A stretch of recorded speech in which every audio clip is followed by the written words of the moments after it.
Halo guys, kali ini aku mau mengungkap fakta mengenai rumah subsidi. Jadi buat kamu yang mau mengajukan rumah, masih bingung mau ambil rumah subsidi karena budgetnya minim, atau mau rumah komersil yang memang harganya lebih tinggi dibanding rumah subsidi. Nah, mungkin ini akan menjadi bahan pertimbangan untuk kamu.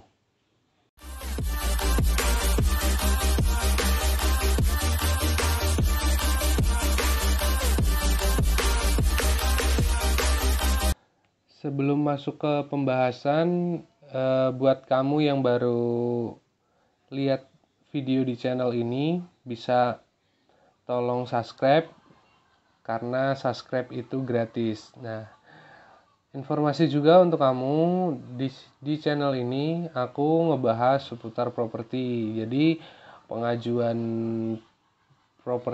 pengajuan pembelian KPR atau secara cash, dan tips-tips marketing, dan juga nanti akan aku buat untuk review perumahan gitu. Oke, ayo subscribe dulu. Untuk fakta yang pertama adalah rumah subsidi itu berlokasi di tempat yang sedang berkembang, jadi memang pinggiran banget. Contoh misalnya kalau kalian ada di daerah Jakarta bekerjanya, ya kalian kalau mencari rumah subsidi ya memang ada di pinggiran. Contoh yang paling dekat itu ada di Cilengsi, terus ada di Cikarang, Cibitung masih ada di Cibitung, Cikarang, terus di daerah Tangerangnya ada daerah Maja, Rajek gitu. Nah, kalau kalian kalau kamu nyarinya daerah Depok, daerah Cimanggis, daerah dekat Jakarta, aduh capek, nggak ada harga di sana, harga tanahnya aja udah mahal-mahal gitu. Jadi kalau fakta yang pertama, memang rumah subsidi itu lokasinya jauh, banyak pertimbangan ya, karena kan kalau kalian beli rumah subsidi di sana, yang harus dipertimbangkan adalah jarak dari tempat kerja ke rumah gitu. Kalau misalkan kalian ada kantor yang dekat dengan perumahan, ya coba diskusi dulu sama atasan, nanti bisa bisa dimutasi nggak ke sana gitu. Kecuali memang untuk investasi atau untuk ditempatin orang lain. Yang kedua, rumah subsidi itu standar banget, untuk spesifikasi bangunannya standar banget. Jadi kalau dindingnya masih batako, terus dindingnya masih single, terus belum ada dapur, buat air juga belum ada, terus untuk air dapur nggak ada, terus intinya sih rumah subsidi itu masih perlu renovasi untuk dihuni secara layak gitu. Nah, beda kan sama perumahan yang komersil. Perumahan komersil itu mungkin udah pakai hebel, udah ada yang double dinding, udah rapi, temboknya juga plesteran naciannya bagus gitu. Kalau rumah subsidi biasanya kalau misalkan ada iklan double dinding dan hebel, itu biasanya cuma promo sih, nggak semuanya biasanya gitu. Nah, untuk fakta yang ketiga adalah untuk pengajuan KPR ini wajib rumah pertama gitu ya.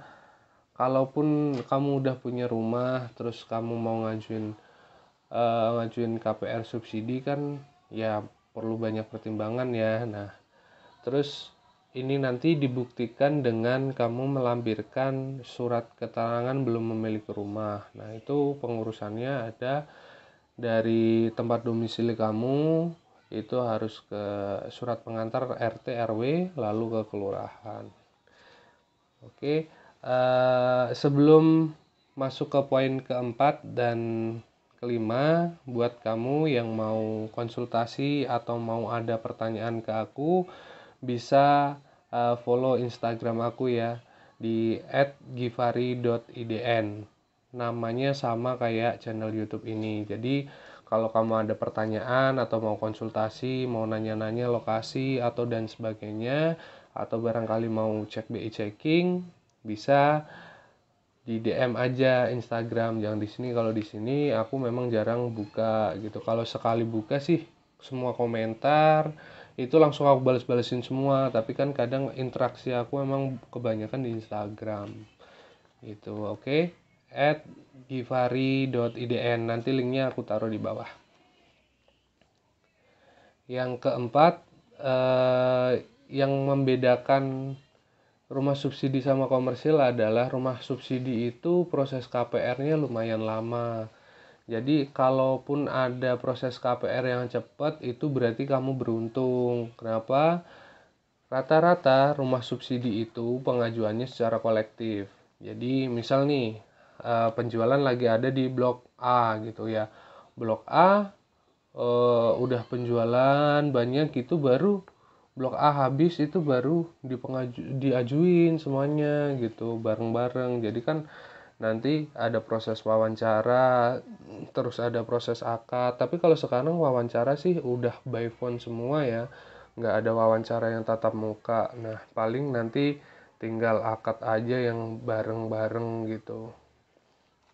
Oke, nah yang fakta yang kelima adalah fasilitas yang dikasih atau yang menjadi ciri khas rumah subsidi adalah yang pertama itu ada subsidi bantuan uang muka SBUM. Biasanya di brosur-brosur di press list itu ditulis kok, SBUM itu besarannya 4 juta rupiah itu untuk bantuan pembayaran DP. Makanya kenapa rumah subsidi sekarang itu murah-murah DP-nya gitu. Tapi walaupun adanya SBUM ini, banyak juga rumah subsidi yang masih DP-nya masih di atas 10 juta, itu masih banyak gitu.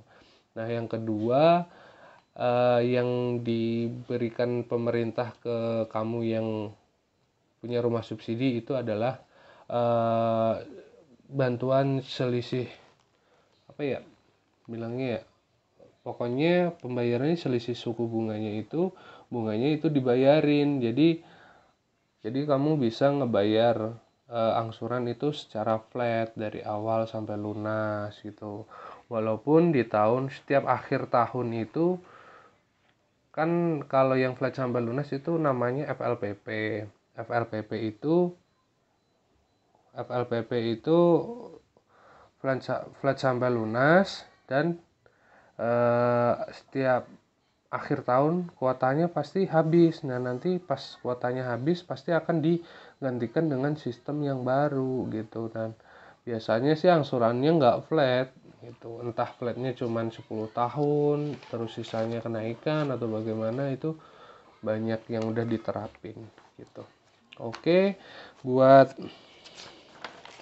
itu tadi semuanya udah aku jelasin. Jadi kalau misalkan kamu mau komentar mengenai topik yang aku bawain ini, boleh komen aja di bawah. Jangan lupa di like juga. Tapi kalau misalkan kamu mau nanya tentang topik lain, aku saranin sih di Instagram aja ya. Nanti bisa interaksi lebih dekat lah dengan aku. Oke, cukup segitu aja. Tungguin video aku yang lainnya. Aku Givari, sampai jumpa.